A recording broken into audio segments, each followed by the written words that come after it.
The little boy stood there, tears streaming down his face, his tiny fist clenched in rage. I hate them all, he screamed, his voice echoing through the empty playground. That boy was me decades ago, and I had just learned one of life's most profound lessons, a lesson that would transform not just my understanding of anger, but the very essence of how we interact with the world around us. You see, every single person sitting in this room right now has felt that surge of anger coursing through their veins. That moment when your blood boils, your chest tightens, and your mind clouds over with thoughts of revenge or righteousness. Some of you might have felt it just this morning, stuck in traffic while someone cut you off, or dealing with that coworker who takes credit for your work, or maybe scrolling through social media and seeing something that made your heart rate spike. But here's the truth that took me years to understand: your anger is not about them. It never was, and it never will be. Let that sink in for a moment. Every time you've been angry, truly, deeply angry, you weren't actually angry at the person or situation in front of you. You were angry at your interpretation of what their actions meant about you, your life, and your worth. Think about the last time someone's words or actions really got under your skin. Maybe they criticized your parenting style, questioned your professional decisions, or made a casual comment about your appearance. In that moment, did you feel your defenses rise? Did you feel that need to prove them wrong, to fight back, to show them exactly why they were mistaken? What if I told you that their words or actions had absolutely nothing to do with you? That every single thing that has ever made you angry was actually a reflection of their own struggles, their own insecurities, their own journey. Let me share something with you that completely transformed my understanding of human behavior. Every single person you meet, the rude cashier, the aggressive driver, the dismissive boss, the critical parent, is fighting a battle you know nothing about. Their actions, which seem so personally directed at you, are actually expressions of their own pain, their own fears, their own unmet needs. When someone cuts you off in traffic, they're not thinking about ruining your day. They're caught up in their own world of rushing to a meeting, dealing with family stress, or managing their own anxieties. When a colleague dismisses your ideas in a meeting, they're not trying to diminish your worth. They're acting from their own fear of irrelevance, their own need for validation, their own professional insecurities. But here's where it gets really interesting. The moment you truly understand this, not just intellectually, but deep in your bones, something magical happens. You start to see the world differently. That person who just cut you off in traffic, instead of feeling anger, you might find yourself wondering what urgent situation they're rushing to handle. That coworker who takes credit for your work, you might start to see their behavior as a cry for recognition, a signal of their own deep-seated insecurities. This isn't about becoming passive or letting people walk all over you. No, this is about something far more powerful. This is about gaining the kind of inner freedom that comes when you realize that other people's actions have absolutely nothing to do with your worth, your value, or your peace of mind. Think about water for a moment. When you drop a stone into a still pond, what happens? The water doesn't fight back. It doesn't get angry. It doesn't hold on to the disturbance. It simply allows the ripples to move through it and returns to its natural state of stillness. What if you could be like water? Now, I can hear some of you thinking, but what about when someone deliberately tries to hurt me? What about when the actions are truly malicious? This is where the real transformation begins. Because even in those moments, especially in those moments, their actions still have nothing to do with you. A person who deliberately tries to cause harm is showing you the depth of their own pain, their own trauma, their own disconnection from love and peace. Take a moment right now. Close your eyes if you feel comfortable doing so. Think about someone who recently made you angry. Feel that anger in your body. Where does it sit? In your chest, your stomach, your throat. Now imagine that person as a child, scared, confused, acting out from their own pain. Feel how that perspective shifts something in you. This isn't about excusing bad behavior or becoming a doormat. It's about something far more powerful. It's about freeing yourself from the prison of reactivity. When you truly understand that no one can make you angry without your permission, you gain a kind of superpower. You become like that still pond, able to experience disturbances without losing your essential peace. But let's get practical. How do we actually achieve this state of unshakable peace? How do we train ourselves to remain unmoved by the actions and words of others? The answer lies in understanding three fundamental truths about human nature and our own consciousness. The first truth is this: every human being on this planet is doing the best they can with the consciousness they have in this moment. Read that again. Every single person, from the most inspirational leader to the most difficult person in your life, is operating at the highest level their current consciousness allows. This doesn't mean their actions are right or that you have to accept harmful behavior. It means that their actions are a perfect reflection of their current level of awareness, their accumulated experiences, their fears, and their understanding of the world. When you truly grasp this truth, judgment begins to dissolve. Anger starts to transform into compassion. Not the weak, passive kind of compassion that lets people walk all over you, but the strong, clear-eyed compassion that understands human nature so deeply that it becomes impossible to take things personal. Think about a 2-year-old throwing a tantrum in a grocery store. Do you get angry at the child? Do you take it personally? No, because you understand that the child is acting from a limited consciousness, overwhelmed by emotions they don't yet have the tools to process. Now, what if you could extend that same understanding to everyone? What if you could see that the angry boss, the critical parent, the rude stranger, all in their own way throwing tantrums from their current level of consciousness? The second truth is even more profound. Your emotional reactions are your teachers. Every time you feel that surge of anger, that spike of irritation, that flood of resentment, it's not actually about the other person. It's your own consciousness sending you a message about where you still need to grow, where you still need to heal, where you still need to develop deeper understanding. When someone's words trigger anger in you, it's because they've touched upon a belief you hold about yourself that needs examination. If someone's criticism sends you into a defensive spiral, it's because somewhere deep inside you fear they might be right. If someone's success makes you jealous and angry, it's because you're not fully owning your own power and potential. This is revolutionary when you really get it. Every person who triggers you becomes your greatest teacher. Every situation that makes you angry becomes an opportunity for profound self-discovery. The person who pushes your buttons isn't your enemy. They're shining a light on the very areas where you need to grow. Let me give you a real example that might resonate with many of you. Think about social media for a moment. How many times have you felt your blood pressure rise because of something someone posted? How many times have you felt anger or irritation at someone's political views, their parenting choices, their lifestyle decisions? Now, ask yourself, what is it about their post that really triggers you? What belief system of yours feels threatened? What part of you needs to be right? The third truth is the most liberating of all. You have the power to choose your response in every single moment. Between stimulus and response, there is a space. In that space lies your freedom. In that space lies your power. In that space lies the key to never being bothered by anyone ever again. This isn't about suppressing your emotions or pretending you don't feel anger. It's about developing the awareness to catch yourself in that crucial moment between trigger and response. It's about expanding that space, that gap between what happens and how you choose to react. When you feel that familiar surge of anger rising, that's your cue. That's your invitation to step into that space of choice. In that moment, you can ask yourself, what's really going on here?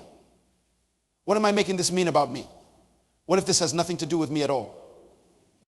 The real transformation happens when you start to see every trigger, every irritation, every moment of anger as an invitation to go deeper into understanding yourself. Each person who pushes your buttons becomes a gift showing you exactly where you need to grow, exactly what you need to heal, exactly what you need to understand more deeply about yourself and human nature. Think about the person who frustrates you the most right now. The one who seems to know exactly how to get under your skin. What if they're actually one of your greatest teachers? What if every interaction with them is an opportunity to practice this deeper understanding, this radical acceptance of human nature? This isn't easy work. It requires a level of self-awareness and honesty that can be uncomfortable at first. It requires us to look at our own shadows, our own unhealed wounds, our own unconscious beliefs. But the freedom on the other side is worth every moment of discomfort. Let me share something powerful with you. Every time you feel angry, your body is having a physiological response that can last for hours. Your heart rate increases, stress hormones flood your system, your immune system takes a hit, and your ability to think clearly diminishes. You're literally poisoning yourself because of how you're choosing to interpret someone else's actions. Let that sink in for a moment. when you get angry at someone who suffers. Your body doesn't know the difference between real and imagined threats. Every time you replay that annoying interaction in your mind, every time you rehearse what you should have said, every time you tell the story of how someone wronged you, your body responds as if it's happening all over again. You're choosing to drink poison and expecting the other person to die. But there's an art to transforming this pattern. And it starts with a simple but profound practice I call the 3 questions every time you feel that familiar surge of anger or irritation. Pause and ask yourself these 3 questions. First, what am I making this mean about me when someone cuts you off in traffic? Are you making it mean that you're not respected? When your partner forgets an important date, are you making it mean you're not valued? When your boss criticizes your work, are you making it mean you're not competent? Second, what might be going on in their world that I can't see? Remember, everyone you meet is fighting battles you know nothing about. The person who was rude to you at the coffee shop might have just received devastating news. The colleague who seemed dismissive in the meeting might be dealing with a crisis at home. The friend who forgot your birthday might be struggling with depression. Third, what would love do right now? Not weak, passive love, but strong, wise love that seeks to understand rather than to judge, to respond rather than react, to grow rather than to diminish. These questions create that crucial space between stimulus and response. They give you back your power to choose. They transform you from a reactive victim of circumstances into a conscious creator of your experience. But this isn't just about personal peace. This understanding has the power to transform every relationship in your life. When you stop taking things personally, when you stop getting hooked by other people's behavior, something magical happens. Your relationships become deeper, more authentic, more meaningful. Think about it. How many relationships have been damaged because of uncontrolled anger? How many words have been said in moments of rage that can never be taken back? How many opportunities have been lost because we couldn't manage our emotional reactions? When you master this art of remaining unmoved by others' actions, you become like a lighthouse in a storm. You become that person others turn to for wisdom and guidance. You become a source of peace in a world of reactivity. But let's be very clear about something. This isn't about becoming some kind of emotionless robot. It's not about suppressing your feelings or pretending everything is fine when it's not. It's about developing such a deep understanding of human nature that you can feel everything without being controlled by those feelings. You can feel hurt without becoming bitter. You can feel disappointed without becoming resentful. You can feel angry without becoming toxic. The feeling isn't the problem, it's what you do with it that matters. This understanding transforms not just how you deal with anger, but how you show up in every area of your life. In your professional life, you become that unshakable presence that can handle any crisis without losing your center. In your personal relationships, you become that safe harbor where others can be themselves without fear of judgment or reactive anger. Think about the most difficult person in your life right now, the one who seems to have a PhD in pushing your buttons. What if they're actually one of your greatest spiritual teachers? What if every interaction with them is an opportunity to practice this deeper understanding? Every time they do that thing that usually drives you crazy, it's an invitation. An invitation to step back into that space between stimulus and response. An invitation to ask those 3 questions. An invitation to choose differently. But here's where many people get stuck. They say, but what about boundaries? What about standing up for myself? What about justice? This is where we need to make an important distinction. Not being bothered by someone's behavior doesn't mean you accept or allow harmful actions. In fact, when you're not emotionally reactive, you're in a much better position to set clear, firm boundaries. Think about it. When you're caught up in anger, how effective are you at setting boundaries? Usually you either explode and make things worse, or you suppress your feelings and let people walk all over you. But when you're coming from a place of clear understanding, you can set boundaries with compassion and firmness. You can say, I understand you might be having a difficult time, and I need to let you know that this behavior isn't acceptable. You can take necessary action to protect yourself or others without being driven by revenge or righteousness. You can seek justice without seeking vengeance. The real transformation begins when you start to see every irritation, every annoyance, every moment of anger as a gift. Yes, a gift. Because each of these moments is showing you exactly where you still need to grow, exactly what you still need to heal, exactly what beliefs you still need to examine. Consider this profound truth: no one can anger you about something you're not already worried about. If someone's words about your appearance hurt you, it's because you have doubts about your appearance. If someone's criticism of your work bothers you, it's because you have uncertainties about your competence. If someone's comment about your parenting triggers you, it's because you have fears about whether you're doing it right. This understanding is liberation. Because once you see this pattern, you can use every trigger as a map to your own healing. Every person who pushes your buttons is showing you exactly where you need to do your inner work. Let me share a powerful tool I call the mirror practice. The next time someone does something that bothers you, ask yourself, what quality in them am I rejecting in myself? If someone's arrogance triggers you, where in your life are you either suppressing or overcompensating for your own desire to be seen and acknowledged? If someone's neediness annoys you, where in your life are you denying your own needs for connection and support? There's a phenomenon I call the projection principle. Everything you react to in others is a projection of something within yourself that you haven't fully accepted or integrated. When you judge someone for being too loud, you're really judging the part of yourself that wants to be more expressive but feels constrained. When you get irritated by someone's vulnerability, you're really triggered by your own unacknowledged need to be vulnerable. Start keeping a trigger journal. Every time you feel angry or bothered by someone, write down exactly what triggered you. Then ask yourself, what am I making this situation mean about me? What part of myself am I seeing in this person that I haven't fully accepted? What would it look like to fully own and integrate this quality in myself? As you do this work, as you begin to own all parts of yourself, something magical happens. The very qualities in others that used to trigger you begin to fascinate you. That colleague whose confidence used to trigger your insecurity, they become a model for owning your own power.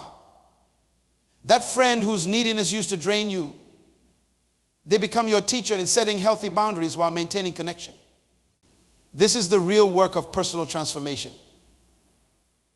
It's not about changing others, it's about changing how you relate to yourself. Because the truth is, your relationship with others is only ever a reflection of your relationship with yourself. When you're at war with certain qualities in others, you're really at war with those qualities in yourself. When you're at peace with yourself, all of yourself, you become unshakable. Not because others stop doing potentially triggering things, but because you no longer need them to change for you to be at peace. Think about water again. When you throw a stone into a still pond, the water doesn't reject the stone. It doesn't fight against the ripples. It embraces the disturbance, allows it to move through, and returns to its natural state of stillness. This is what emotional mastery looks like. The journey to this kind of mastery isn't about suppressing your emotions or pretending you don't feel hurt or angry. It's about developing such a deep understanding of human nature that you can feel everything without being controlled by those feelings. You can feel hurt without becoming bitter. You can feel disappointed without becoming resentful. You can feel angry without becoming toxic. In every moment you have a choice. You can choose to be like the water fluid, adaptable, returning always to a state of peace. Or you can choose to be like a rock, rigid, resistant, wearing yourself down with every impact. The choice is yours. And it's a choice you make moment by moment, interaction by interaction. Remember, your relationship with yourself sets the tone for every other relationship in your life. When you can embrace all parts of yourself, the light and the shadow, the strength and the vulnerability, the certainty and the doubt, you become truly invincible. Not because nothing can hurt you, but because you understand that your peace is too precious to put in someone else's hands. You see, at the deepest level, anger is always a secondary emotion. It's like a guard dog protecting a deeper wound. Behind every angry reaction is a hurt, a fear, or an unmet need. When you begin to understand this, not just intellectually, but in your bones, your whole relationship with anger transforms. The next time you feel that surge of anger rising, pause and ask yourself, what am I really feeling beneath this anger? What am I afraid of? What need of mine isn't being met? This simple practice of looking beneath the anger can transform a moment of reactivity into an opportunity for profound self-discovery. Think about a time when you were really angry with someone you love. If you dig beneath that anger, what do you find? Perhaps a fear of abandonment, a need for acknowledgement, a desire to be understood. The anger is just the surface like waves on the ocean. Beneath those waves lies the deeper truth of what you're really feeling. This understanding gives you a superpower. Because when you can identify and own your deeper feelings and needs, you stop making others responsible for how you feel. You can say, I'm feeling hurt because I have a need for recognition that isn't being met, instead of, you never appreciate me. Let me share something profound with you. The quality of your life is directly proportional to the quality of your emotional responses. Think about that for a moment. How much of your life energy have you wasted being angry about things you can't control? How many precious moments have you lost to resentment, bitterness, and rage? The path to freedom from anger isn't about suppression or denial. It's about transformation through understanding. When you truly understand that every angry person is a wounded person, every critical person is an insecure person, and every hurtful person is a hurting person, something shifts inside you. You begin to see through the surface behavior to the underlying pain. But here's where most people get stuck. They say, if I stop getting angry, people will walk all over me. This is a fundamental misunderstanding. True strength isn't found in your ability to get angry. It's found in your ability to remain centered and clear regardless of what's happening around you. Think about the most powerful people you know. The ones who command real respect, not fear. They're not the ones who are easily triggered or quick to anger. They're the ones who maintain their composure under pressure. They're the ones who can stay calm in the face of chaos. They're the ones who can respond rather than react. This is the kind of power I'm inviting you to step into. The power that comes from understanding so deeply that you can't be provoked. The strength that comes from knowing so clearly that you can't be shaken. The peace that comes from accepting so fully that you can't be disturbed. Remember that boy in the playground I mentioned at the beginning? The one with tears of rage streaming down his face. What he needed wasn't someone to validate his anger. What he needed was someone to help him understand what was happening inside him. He needed someone to show him that his worth wasn't determined by how others treated him. He needed someone to teach him that his peace was too precious to put in someone else's hands. And that's what I'm telling you now. Your peace is too precious to put in someone else's hands. Your joy is too valuable to let someone else's actions determine it. Your worth is too fundamental to be defined by anyone else's opinion or behavior. Every person who has ever bothered you, every situation that has ever angered you has been a teacher. They've been showing you where you still need to grow, what you still need to heal, what you still need to understand more deeply about yourself and about human nature. Here's a practice I want you to try the next time you feel angry. Instead of focusing on what the other person did wrong, ask yourself these questions. What can I learn from this? How is this situation inviting me to grow? What part of myself needs healing and that this interaction is revealing? This shift in perspective changes everything. Instead of seeing difficult people as obstacles to your peace, you begin to see them as opportunities for your growth. Instead of seeing triggering situations as problems to be avoided, you see them as invitations to develop greater understanding and strength. Think about it this way. Every time someone pushes your buttons, they're actually showing you where your buttons are. And once you know where your buttons are, you can begin to work off. Disconnecting them.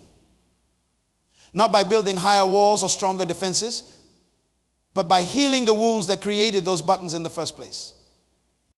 This is the journey from reactivity to responsiveness, from unconscious patterns to conscious choice, from being controlled by others' actions to being centered in your own power. The truth is, you can't control what others do. You can't control what they say, how they act, or how they treat you. But you have absolute control over how you interpret and respond to their actions. You have the power to choose peace over righteousness, understanding over judgment, growth over resentment. As you leave this room today, I want you to remember this. The person who seems to trigger you the most is actually your greatest teacher. The situation that seems to anger you the most is your greatest opportunity for growth. The emotion that seems to control you the most is your greatest pathway to freedom. Your anger has never been about them. It's always been about you, your interpretations, your beliefs, your unmet needs, your unhealed wounds. And that's the most empowering truth of all. Because if it's about you, you have the power to transform it. You can be like that still pond, reflecting everything but disturbed by nothing. You can be like that mountain peak, witnessing the storms but remaining in perfect peace. You can be like that lighthouse, standing strong and steady no matter how fierce the waves. This is your birthright, to be at peace regardless of what others do or don't do. To be free regardless of how others behave or don't behave. To be whole regardless of how others treat you or don't treat you. The journey starts now with your next breath, with your next interaction, with your next moment of potential reactivity. Will you choose peace? Will you choose understanding? Will you choose freedom? The power has always been yours. The choice has always been yours. The freedom has always been yours. Now is the time to claim it. Remember, no one can make you angry without your permission. No one can disturb your peace without your cooperation. No one can diminish your worth without your agreement. You are the guardian of your own peace, the keeper of your own joy, the master of your own freedom. Let every trigger be your teacher. Let every irritation be your invitation to grow. Let every moment of anger be an opportunity to choose differently. The peace you seek isn't found in controlling others or changing their behavior. It's found in mastering your own responses, in understanding your own triggers, in healing your own wounds. This is your moment. This is your invitation. This is your transformation. The journey to unshakable peace begins with this understanding and continues with every breath you take, every choice you make, every moment you live fully present in your own power. The freedom you seek is already within you. The peace you desire is already your nature. The strength you need is already your essence. Now is the time to live from this truth. Now is the time to embody this understanding. Now is the time to become the living expression of this wisdom. Your life is waiting. Your power is waiting. Your peace is waiting. The only question is, are you ready to claim it?